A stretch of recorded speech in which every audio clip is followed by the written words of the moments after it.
Lights on. Let me change my name. Okay. All right. Hopefully, this will give y'all a second also to get on. Boo doo doo doo. And I should be getting a notification in like 2 seconds that I'm live. Hopefully, everything is cooperating. Pow, pow, pow. Mm-mm.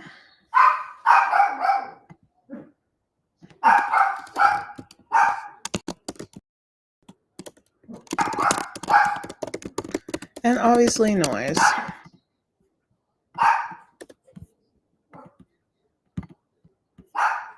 All right. Yay, someone's on, which means it's working. Hopefully, it is not glitchy, but nothing I can do about that if it is. Aside from what I'm already doing. Okay. There we go. All right. So I will wait for y'all to get on. I'm so excited. Better? Yes. I figured I just had to restart it. Plus, I was going to restart it anyways because I've been live for maybe 2 hours. Even though I've been watching the filibuster on and off. So if anybody is rewatching this class, apologies. You're going to get a lot of commentary today. I scrapped my entire lesson plan to talk about this today because this is such a big deal. I do not think, yay, no glitches. I do not think people really understand the history of what we just watched. So while I get TikTok together on here so they can also be a part of this lesson, I want to say that I do hope that folks go back and rewatch clips from the filibuster. You can really, realistically, there are probably going to be a couple of news sites that will do like top 10 moments or whatever later tonight. Especially those that did not cover this in the first place because they were being kind of shady. We're being quite honest, being kind of shisty. But you should be able to see that. If not, I'll try and go through and remember the clips. I'm not good at saving time, like time codes of things. My mom's phone is just ringing off the hook. I'm not good at saving time codes of things, so I think about it and see what I do and don't have a screenshot of. But realistically, the transcripts will be available. We can search through the transcripts. And even then, I think some of the live posting that people have been doing will show us some of the most important moments to make sure that we are going to rehear those, because 24 hours of talking is a lot of talking. I don't know about y'all, but I have a hard time finding points that I really like in like 2-minute voice memos of myself. So 24 hours of talking is a lot, but it's also a really big deal. Like I don't have another way to say it. I really want to go through this in a second, but I am trying to put this up and it is being weird. Hold on. In the meantime, though, if you guys had any questions about this whole filibuster process, please drop them in the comments. I'm not an expert, but I have worked and done a lot of work on campaigns to get the filibuster removed. And the reason why is going to be really important, especially when you guys see the conversations that happen in response to this filibuster today. They are going to happen. And it's going to be like really important for those of y'all to understand why certain tools exist, but also what the downside of those tools are. So think about any questions that you have. Like I said, I scrapped like the entire structure of the lesson plan. I was like, I'm way too excited. I was like, no, we just saw something really cool. And I was like, I am just going to delete everything. And I'll be hosting another class on Thursday instead. That will be about the original topic we were supposed to talk about today, which was an overview on methods of resistance. Not that this isn't also a method of resistance, but realistically, I want for them to be significantly more attainable to the average person, and the average person cannot do a filibuster for obvious reasons because we don't have uh, access to the Senate floor. Even I only stepped on the Senate floor a couple of times as a Senate intern, as somebody who worked there, because of how restricted it is to be able to actually like step on the floor. It's not something anybody can do. So obviously, a filibuster is not the average form of resistance for a person, but it is a really, really, really good form of resistance for a senator. And this is not to say that I have no qualms with different aspects of the Democratic Party. I actually have argued with Cory Booker in person. But this is still a really, really, really, really, really freaking phenomenal moment. And it deserves a lot of attention and reflection and hopefully lesson building for people to understand kind of what some of these legal, what are we going to call them? Legal moments in history mean. Okay, I think I have this now ready to upload. Sorry, you guys. Sometimes I have to go in here and change my settings like a million times for TikTok and in general for like all of these platforms to make sure that you guys are able to hear me and understand me. Oops. Okay, let me turn this light on too. Oh, wow, that's so much brighter. I've been sitting here for so long. My lips are dry. Y'all, I have literally just been sitting here like slumped over staring at this screen over this filibuster. Okay, so to kind of get started. Oh, and it's still not working.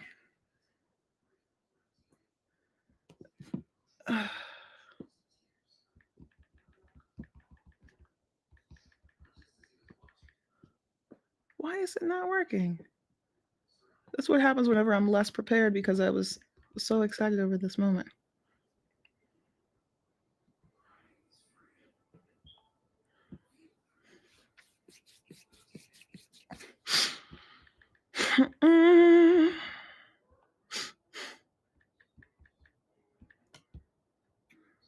Okay. And the camera is turned around backwards. That's very helpful. Okay, so why is this being so difficult today? It's really just going to be as difficult as humanly possible. It could actually be worse. Okay, so while we're waiting on this to get its life together, since it's currently being stubborn, again, I'm reiterating that you guys can send stuff in there. But overall, hi, if you've not been here before, my name is Abiola Ogoro, and I am the teacher for my free online course, Intro to Resistance. And typically we spend time dissecting different methods of resistance. It's still a building course. It's still a developing course. I'm still learning. But today we are shifting course on what was supposed to be the traditional lesson to talk about something this substantial that has happened today. So I'm going to screen share some stuff. I hope it doesn't make things glitch. Okay, let's see if it'll let me. Because what I think. Okay, hold on. I didn't get the chance to build a regular presentation, so we're going to be doing this kind of off the cuff, which is fine because that's how I work well anyways. Boo, boo, boo.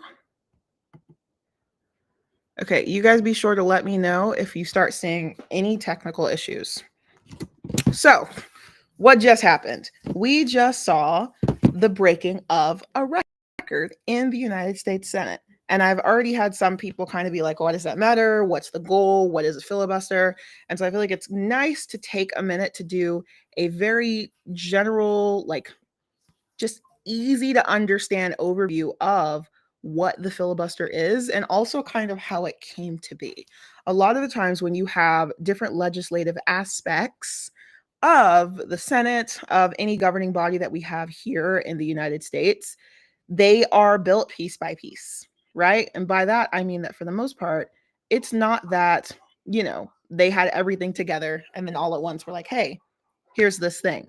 That's not how it happened. Most of what we have is because of the fact that they tried something. It didn't work. They needed to add more information, more context, more attention, whatever it is, to the problem at hand to understand procedurally how we were going to have things done. Are you going to keep doing that?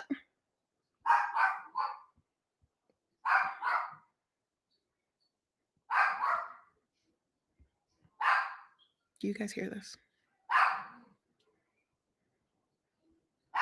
Are you going to keep barking?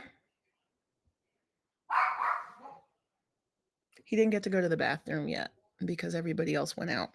Wow. We were watching this. So give me a second and I'm going to take this noisy baby outside. I'll be right back.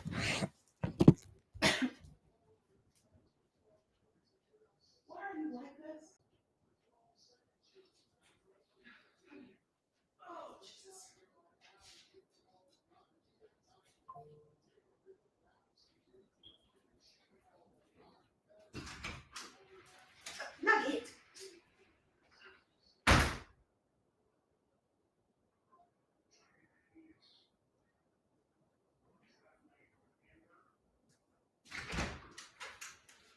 Come on, hurry up. Okay, folks. Apologies in advance. Okay. Let's make sure that nobody else needs anything. You can go sit down.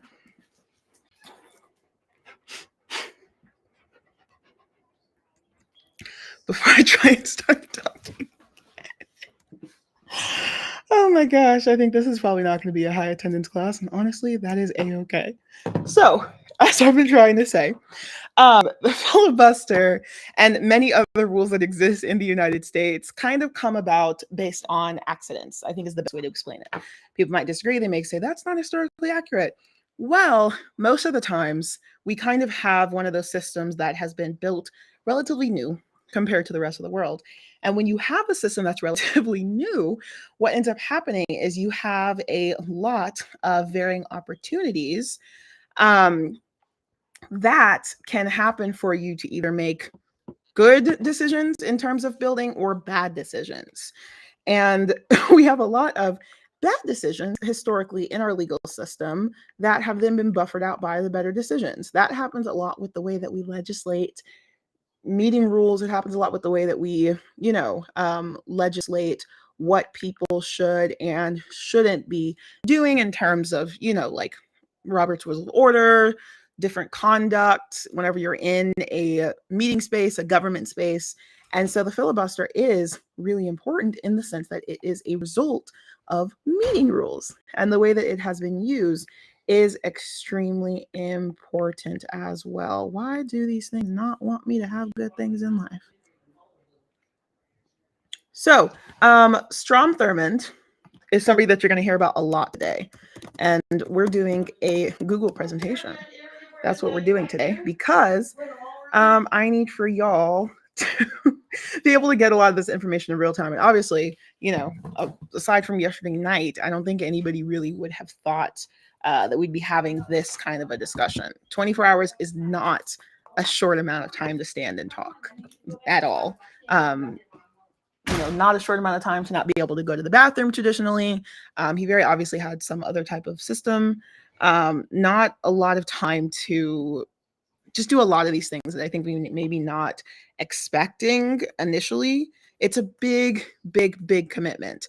And funny enough, the person with the longest record is this man. Now, this right here is let's say this right here is mine. Okay, I'm just kidding. This right here is Senator Strom Thurmond. And he is one of the only, I think he's the only person to ever die while, not die, to turn 100, apologies, while in the Senate. So Senator Strom Thurmond was a serving senator in the U.S. at 100 years old.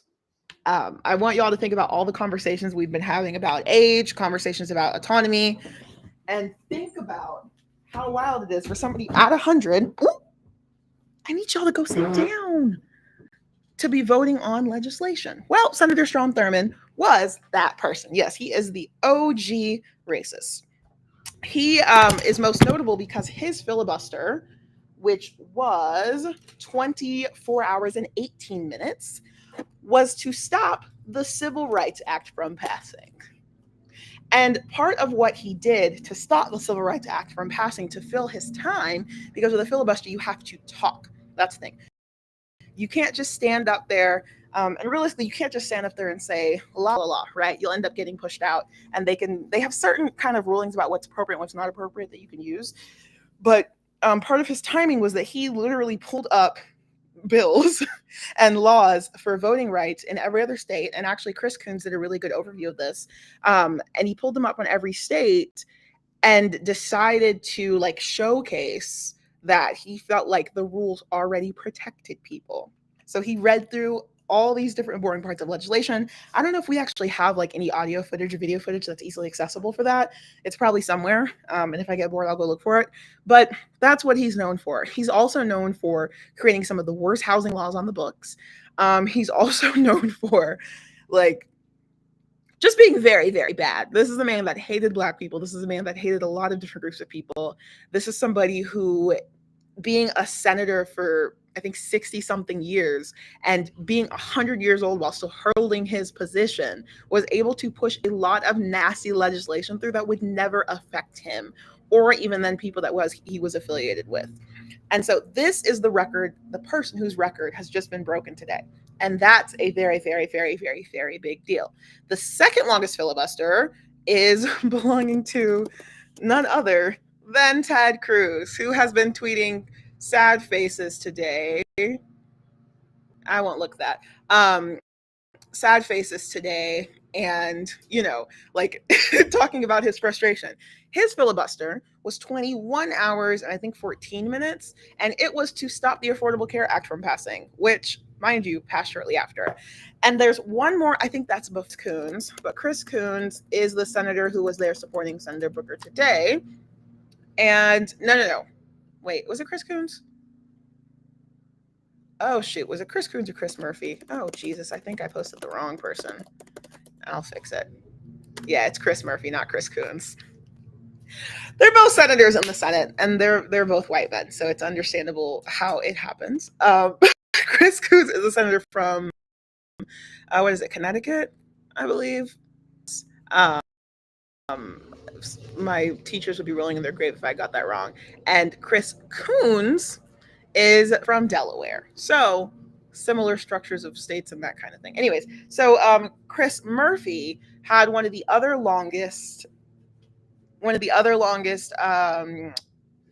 ones, and it was 19 hours, I believe. Hold on.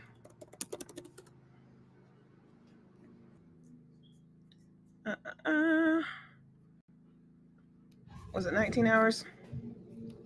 15 hours. Yeah, never mind. I thought it was longer. 15 hours.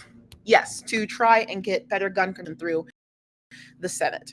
So that's another one, but I believe there's one more after Ted Cruz's and before his. I don't know the exact one off the top of my head, but these are some of the examples. And if you look, the top two obviously were anti-progress legislation, and the other one that we talk about was progressive legislation. Now, in this whole conversation, I want it to be very clear that this is not to say, Democrat or Republican necessarily, in the mindset that this is a perfect binary, right?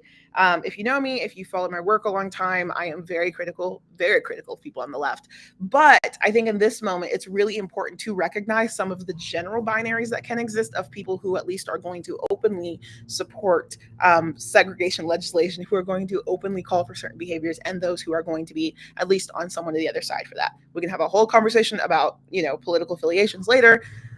It probably won't be that effective though. Anyways, so now, so part of the origins of the filibuster I'm going to pull this directly up from the Senate website so you guys can actually go in here yourself, because it's really, really fascinating. And it's actually very easy to read. They actually made the website.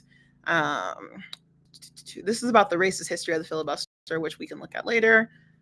But then at website, this is not the best one. Hold on. Like I said, we're doing this on the go because, didn't have time to prepare a full presentation. There's one, here it is.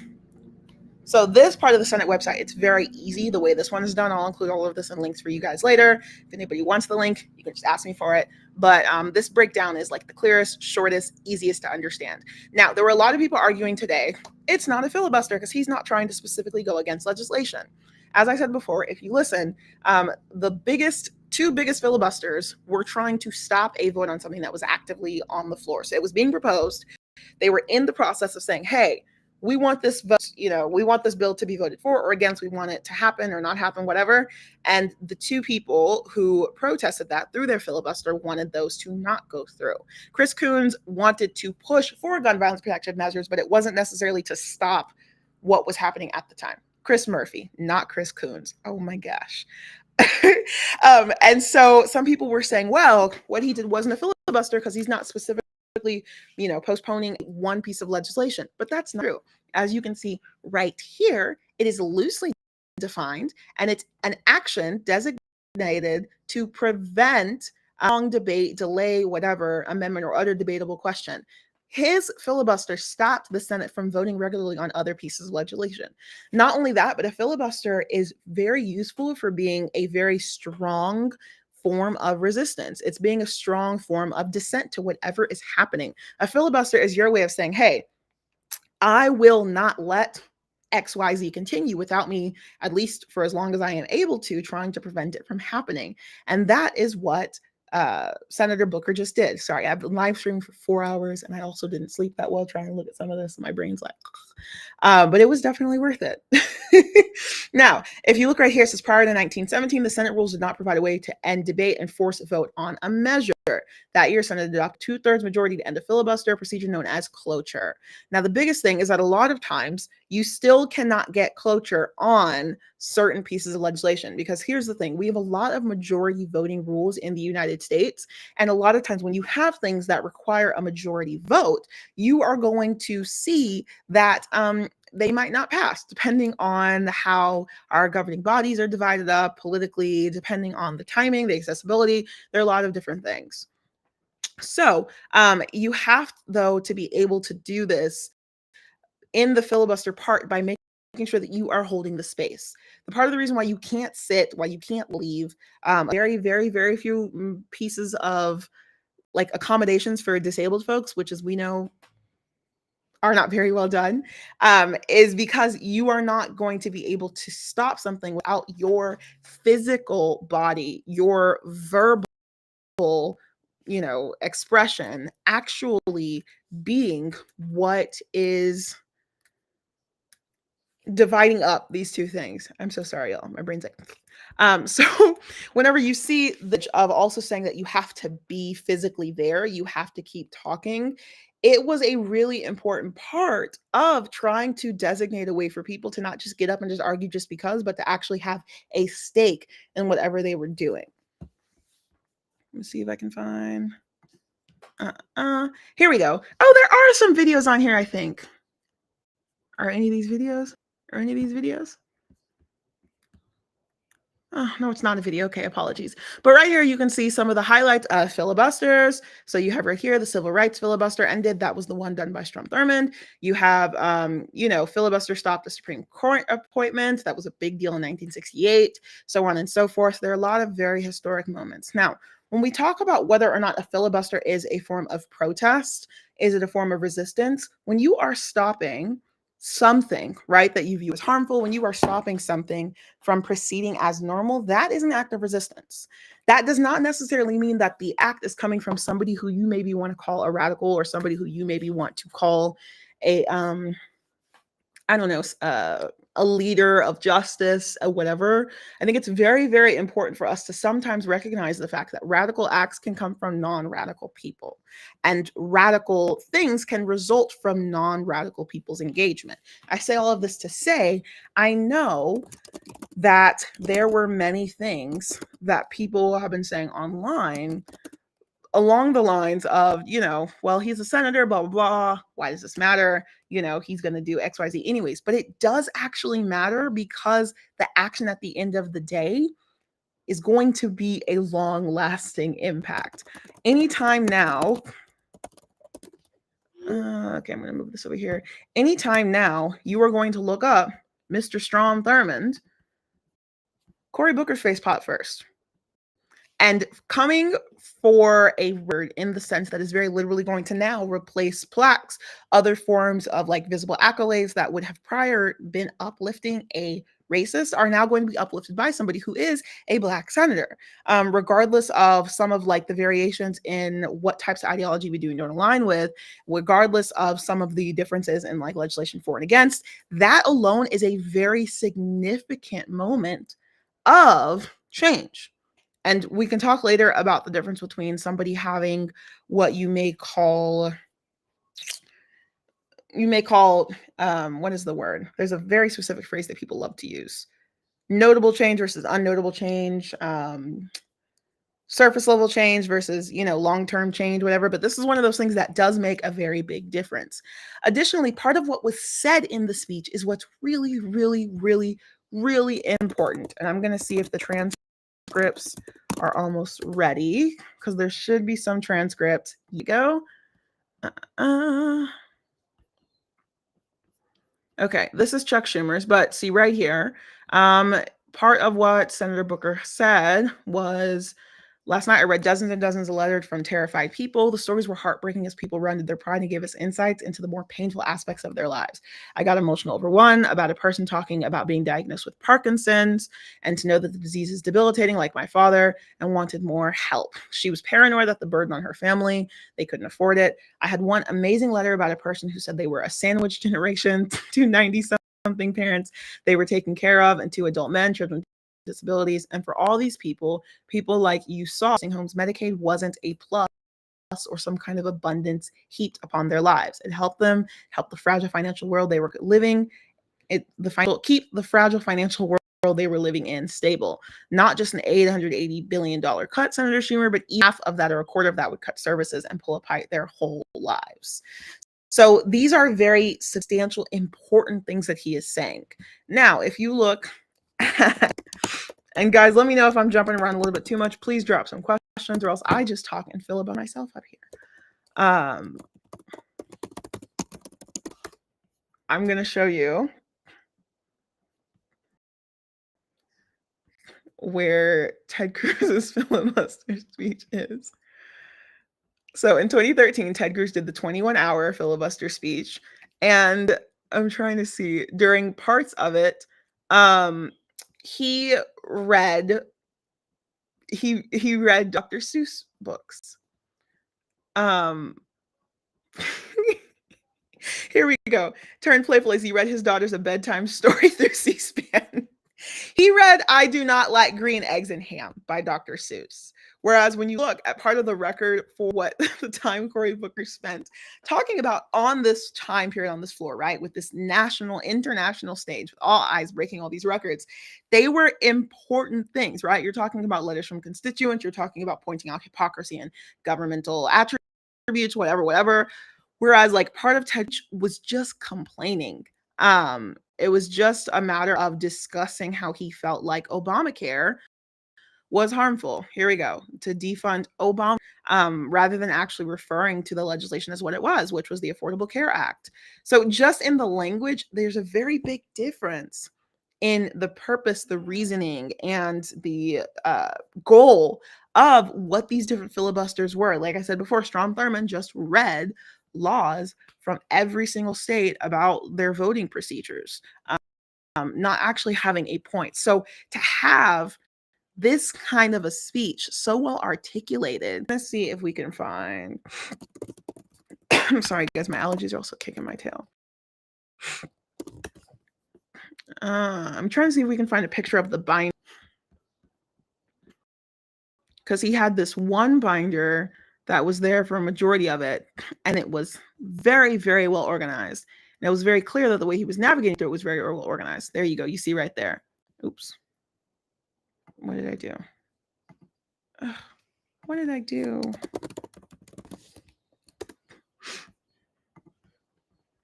I'm gonna try and pull it back up. It'll be right here. So you can't see it too well right here, but I don't want to have anything crow out. So the binder's not that thick, right? In our minds, it's like this thick, probably from about the thickness of the desk and that type of thing. But being able to use this to talk for 24 hours is a big deal. But also, if you watch when he went through it, it wasn't just him randomly flipping back and forth looking for random materials. It was very well organized in the sense of there was a structure to a lot of what he said. And that is part of the reason, yes, it was very remarkable. That is part of the reason why it also sets itself apart from other filibusters in the sense that it wasn't just a random decision to get up and block a piece of legislation that was about to be passed. It was a decision to publicly dissent against something that was happening. My mom was yelling at somebody. Huh? Butterball's here. It was a very explicit decision to be made, and something that was very well organized. Now, at the end, he talked about how they decided to do this a couple of days ago. So, coming up with 24 hours of content just a few days ago, also having a goal in mind of specifically being able to break the record of Strom Thurmond, trying to achieve a certain level of visibility for some of the issues, for some of the constituent concerns, is again very, very well organized. And that's part of the reason why when I talk to you guys about strategy, it's really important to note that while acts that are just like random acts of resistance, acts that are spur of the moment are very important, strategy and acts that are well planned out can be even more important, because not only do they make sure to maintain your safety, but they make sure to emphasize whatever your goal is as clearly as possible. If he had just decided to get up there and do this randomly, we would have seen a lot of issues when it came to needing to go to the bathroom, right? When you do something that's this kind of act, you have to plan for something as simple as bowels. And so I can't show you guys on my phone because my other phone is up here on live, but there are forms of catheters that are basically like, it's basically like underwear, where you have a bag that will collect the liquid, and it will have a lining tube that goes down your leg. You can attach one to one leg, another one to another leg, and it will hold the liquid. That is very likely what he used, because if you tried to do a filibuster and you used a diaper, I don't know who's ever had to wear a diaper as an adult or whoever has babies, but you're going to be itching very, very badly and sitting in whatever is coming out of you. That's why babies can't wear diapers forever.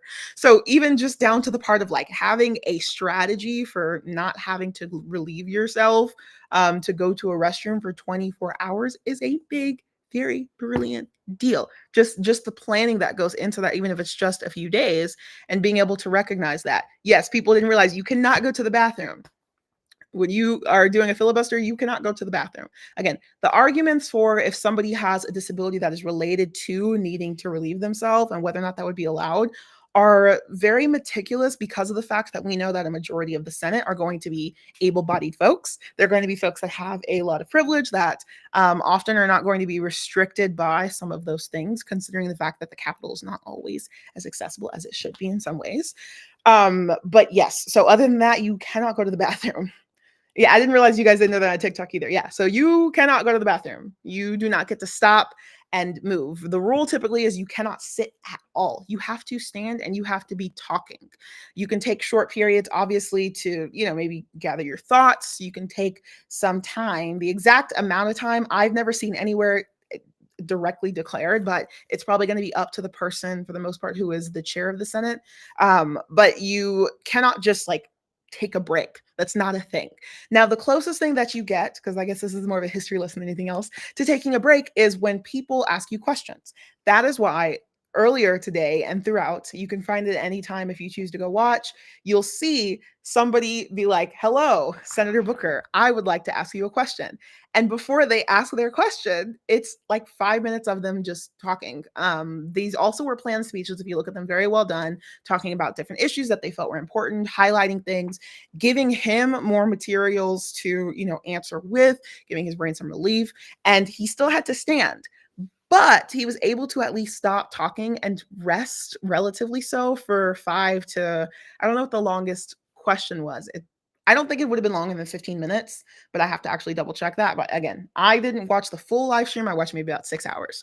And so that is like a really, really, really, really notable thing, that you are standing there physically. That's part of the reason why a 24-hour filibuster is such a big deal, is because even just a 10-hour, 5-hour filibuster, because you're not eating, right? Unless you bring a snack. And even then, there are rules on snacks. It's a whole thing. You can drink some, and you see he had 2 glasses of water, but he didn't drink them a whole lot because, to be quite honest, you spend too much time drinking. You can't sit there and just gulp, gulp, gulp, gulp, gulp unless you have a break. And also then it's going to, again, make you feel the need to go to the bathroom. You got to be very cautious with what you do and what the result is. Ted Cruz did, unfortunately, with his irritating self, talk, and he said right here somewhere about the secret to a good filibuster. He said something to the extent of, the secret to a good filibuster is nothing in, nothing out. Hold on. Ignore the fact that I just misspelled that. Okay, right here. He says, nothing in, nothing out. That's how you withstand a filibuster. And that is not only due to like part of the reason why they created these rulings, but it's also to try and limit the amount of movement going on in the Senate. Now, this is still an area with the top leaders of our country, right? We only have 100 senators, 50 states, 2 senators each. Congress, the lower half of Congress works a different way. That's the House. We're talking about the Senate. We only have 100. And their staff and some other people are the only folks that are going to be allowed occasionally to step foot on that floor at all. So we also say nothing in, nothing out. It's also making sure that security is maintained in this location, right? I only got to step on the Senate floor a couple of times, and that even was rare. I just knew some people that had pretty cool access. And so when you also have nothing in, nothing out, you want to make sure that there's not too much movement. You want to make sure there's not too much of a distraction that could potentially call into question the length of your filibuster. With that being said, there's a quote that he said frequently throughout the evening, and that I think it's, I will answer your question, but I am not yielding the floor. Hold on. Oh, it was, I will yield to a question, but I maintain the floor. I believe that was the exact quote. There we go. I will yield to the senator, but I maintain the floor. And so that is a very clear way of saying that you're not giving up the floor, because here's the thing. If he answered a question and did not make that explicitly clear, especially as you're talking for 20 hours, you're tired, you're standing, you haven't really eaten anything, it's possible to have your words slip up. And if he accidentally did not clarify this, they could have then said, well, the filibuster is ended because you've yielded the floor. That's you giving up your position to somebody else to come in. If you guys remember the Reclaiming My Time thing with Maxine Waters, when that went viral, that's because Maxine Waters was given X amount of time, right? This is how all these Senate hearings work, where they say you have this much amount of time to do this, whatever, especially when you're on a committee. And so she had, or let's say 4 minutes. When she's asking a question, that can come out of her minutes, and their response can also come out. So when somebody else decided to talk while she was going and they were not supposed to, she had to say she was reclaiming her time so that they would pause the clock and not take away her time because of somebody else. So the last thing I think I want to say on this is also the fact that in part of the speech, he laid out a couple of important, here we go. Right here. He had a couple of very important quotes that I think are going to be essential, especially for resistance work and everything that we do. Right here, he says, I rise with the intention of disrupting the normal business of the United States Senate for as long as I am physically able. Again, that's very clearly saying I am filibustering, but let people, whatever. And being able to then say the threats to the American people, American democracy are grave and urgent. Generations will look back at this moment and have a single question: where were you? We've seen a lot of times as of late where people have been calling into question their own legacies, the legacies of what we are going to be having, different aspects of like what is going to happen to us, but also what is going to happen to the groups that we are directly responsible for. What's going to happen to the groups afterwards. Legacy is a conversation that always has to be had in these discussions. And so asking the question, these groups are going to look back and ask what we were doing, and then choosing to do something that was within his power is very, very, very important. Technically, anybody that's a senator can do a filibuster, technically, but the actual dynamics and different logistics of who's going to be physically able to do a filibuster, who's going to have the energy to do a filibuster, who has the time to do a filibuster, especially depending on if you're a parent, some other things, the preparation that goes into it. There are a lot of different things that can prevent some people from potentially being able to do something like this.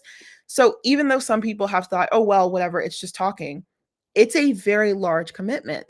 And as a senator, while there may be certain things that he cannot do, whether you want to attribute that to respectability politics, whether you want to attribute it to what he isn't willing to do. Again, this is somebody taking a radical act who I wouldn't call a radical. I think that's a very important distinction. This was something that he was capable of, that was asking for him to step up and step out. And in a lot of resistance work, the simple ask is using what you have to the maximum. It's saying, okay, maybe you are not able to go out and, protest on the streets for whatever reason. Maybe you have anxiety. Maybe, physically it's not safe for you.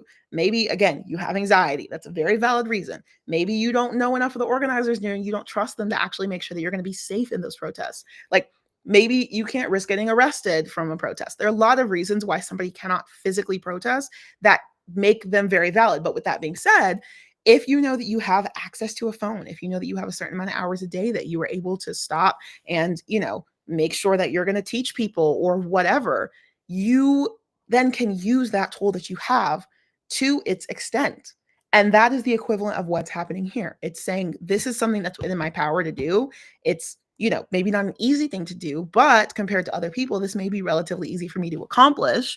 And so if I'm going to say I care about this dire state of the nation, then I have to take that action. So yeah. I have a couple more things I could say on this, but I see I've got some more people on TikTok. Do y'all have any questions, thoughts, clarification? Are there any other things you don't know about this? Because, there's a piece of dog hair on my face somewhere and I can't see it. Where is it? Oh my God, where is it? Okay. Anyways, what was I saying? Because, I have done, thank you. I've done a lot of work on this. I worked with a group that, again, has been in the past tried to abolish the filibuster for good reason, because as I showed you before, it can be used by anybody. And the problem with that then is a lot of the times you're going to see a much more conservative base use it to prevent certain measures from happening rather than the opposite. And it also potentially getting rid of the filibuster would make it a lot easier for a state like DC, a district like DC, to achieve statehood. So there's a reason why some people do not like the filibuster that are all very important and valid, because we have to remember, if it's easy for us to use, it's easy for them to use too. Oh, you experienced it during your tenure. Oh, you're military. Yes. Questions, people. Questions. I am so sleepy myself, and I still have assignments I have to do and everything. But I was like, after a minute, I was hooked. I was like, I'm going to sit here. I'm going to watch this whole thing. I'm going to go back and watch the first 2 hours as well later, but not now. Thank you. YouTube, any questions? I know that also I will say for class, and I'm going to have to send out an email because I think some folks, I know quite a few more other folks were actually really engaged in watching this. So I know other folks are kind of just mentally winded, because obviously we didn't expect a filibuster to happen today. We didn't expect to witness something that's like, hundreds of years of like, a historical, of a historical marker. What do I believe the Republicans will do? Anything and everything. Anything and everything. A lot of people don't realize it. Historically, I made a video talking about the fact that Trump is not worse than Ronald Reagan. And I think a lot of people thought it was very offensive because they felt like, well, you're saying Trump's not scary.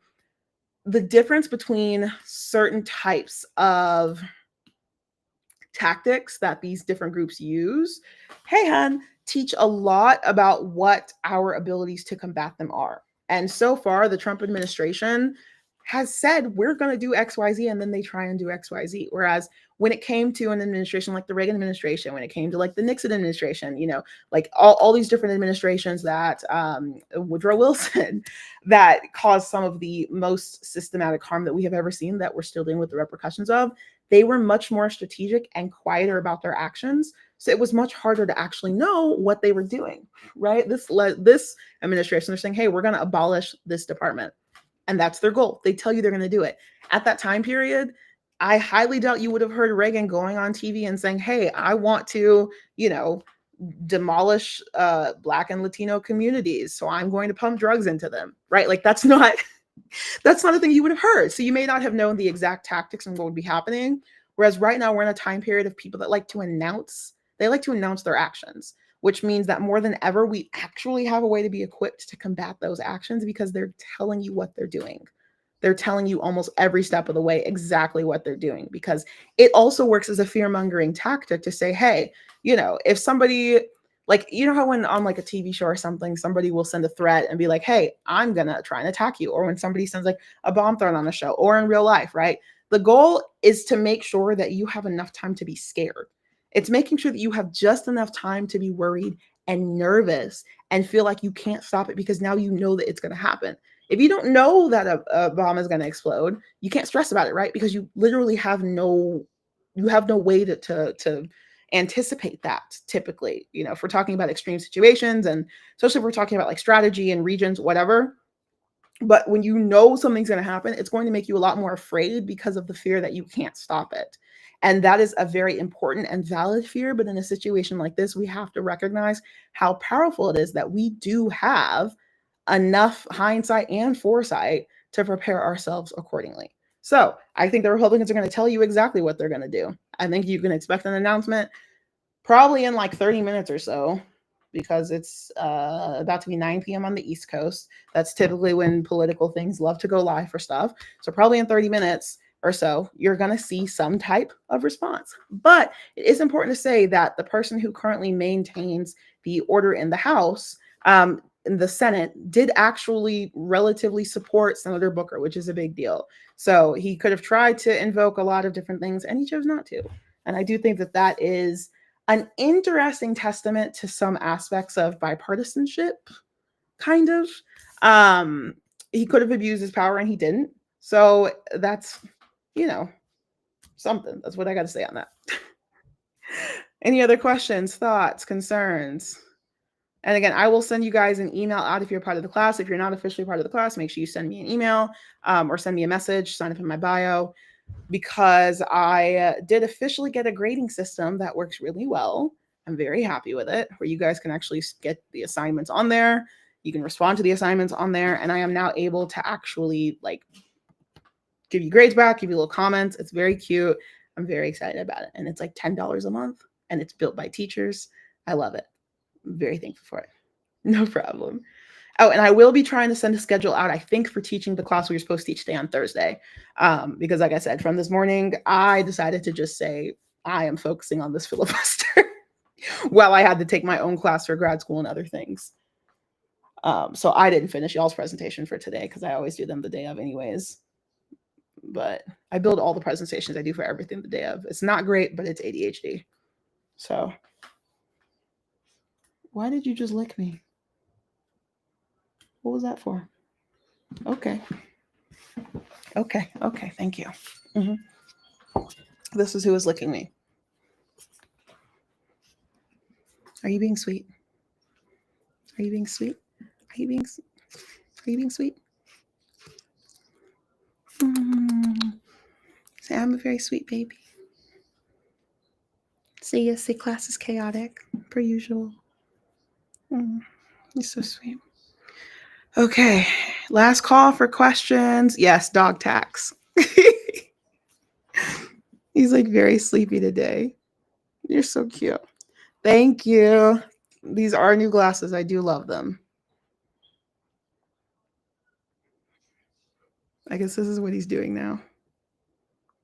He was younger, and I used to want me to hold him. I would take his head and then just put it right here because I thought it was so fun, and I liked holding his face like this. But now he just does it sometimes, and it looks so dramatic. Are you being sweet? Are you sweet boy? Say no. Say I'm a very bad dog sometimes. Say I'm the one that barks at the frogs. He actually does pretty good with it now, though. He won't stay like this too long, but snacks work. If you give them a snack every time they come and let you hug them, they will cuddle with you. The problem is then you got to make sure you're prepared to give them snacks until, after a couple of months, it becomes commonplace. Okay, y'all. Well, I'll give y'all like one more minute for any questions before I go and pass out myself. And then I have an assignment due for my own class in a couple hours. That's not too bad. I am so sleepy because I went to bed at 4 and say then I woke up at 9. Yeah, so sweet. Any other questions, thoughts, concerns? Look out for my email. If you got the last email, the class link to sign up is on there. So, it'll make sure I can actually give you guys credit for those of you who want like real world certificate credit for all of this. Oh, and then I need to make sure that I have everybody marked on here. I'm not doing like official attendance. Have I heard of the April 5th protest? Yes. I have heard little bits of it. And I think the biggest thing to say is I am never going to tell an action to just not happen necessarily that I don't know enough details about. 2 years ago, I did publicly tell people to not participate in the rent protest because it was not well planned. As I talked about before on here, like the Montgomery West boycott, any other thing where you're asking for people to radically shift their lives and put themselves in a potential, stage of danger, you have to be prepared to keep them safe. And those rent protests were called for by somebody randomly online who did not have legal aid, for example, for if people were going to, not pay their rent and then potentially get arrested. They didn't have housing for people that may not have paid their rent to get arrested. It was very poorly done. So I did publicly tell people absolutely do not participate because you were going to end up getting hurt. Why am I getting another spam call? It's so rude. Why are you spam calling me? But yes, I've heard of the April 5th. I don't know enough about it. What I do know is that I have a lot of hesitancy in participating in certain types of movements right now that call for people to physically put themselves in positions of harm, especially as someone who has done organizing work, especially as somebody who has been at the receiving end of a lot of nasty, deceptive behaviors of people that have online platforms, of people who are supposed to be organizers, who self-define as organizers right now. I have a lot of hesitancy in general doing physical methods of protest. And so I tell people just be cautious, look at who's organizing it.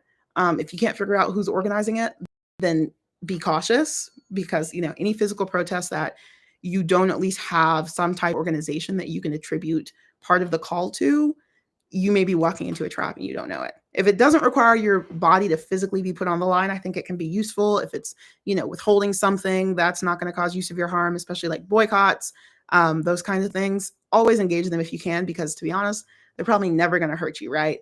For the most part, not shopping at Target is not going to hurt a majority of people, because if you have a Target near you, you probably have a different store, economically based on where Targets are built. But if you tell somebody don't buy Nestle at all, right? Nestle makes everything. So trying to withhold from Nestle is a whole different level, but even then it can be done. So that's my answer. Hopefully that makes sense. Hopefully I answered the question. Sometimes I just be talking. Thank y'all, lovelies. Okay, 2 more minutes. Wow, Echo looks like this. For those of y'all on YouTube, this is how he looks right now. I like how you're acting sleepy, like you did something. He's done nothing all day except cause problems, but he's cute. So, Oh yeah, no, you're fine. You're fine. And this doesn't mean you should never go to a physical protest, but right now we are in a state where people are very easily going to be, sent places,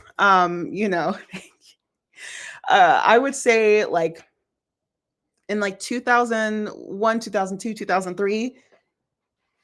Again, I was, 4 and 5 at the time, but I do organizing work. I do understand history. I'm glad your stress is releasing. Look at you making people feel better. When you look at those time periods and the rise of the war on terror, governments were able to justify acting without as much due process because of what was happening. So people disappeared a lot more than they did probably in the years prior or, the decade after. We are in a time period like that right now where unfortunately a lot of immigration legislation is going to allow for people to kind of just get, pulled out. So I am cautioning people against physical protests. Now, that doesn't mean that you can't do something involving your body, right? At all. But honestly, if we're being quite honest, there are a lot of methods of protesting right now that are just going to be more effective and they're going to be safer in that respect.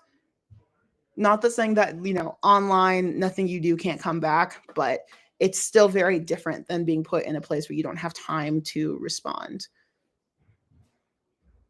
Okay, one more minute. Any questions? I'll let you see more echo to let you feel less stressed. You're being a stress reliever for some people right now. You should be very proud of yourself. I haven't eaten anything in like 7 hours. So also I'm going to eat.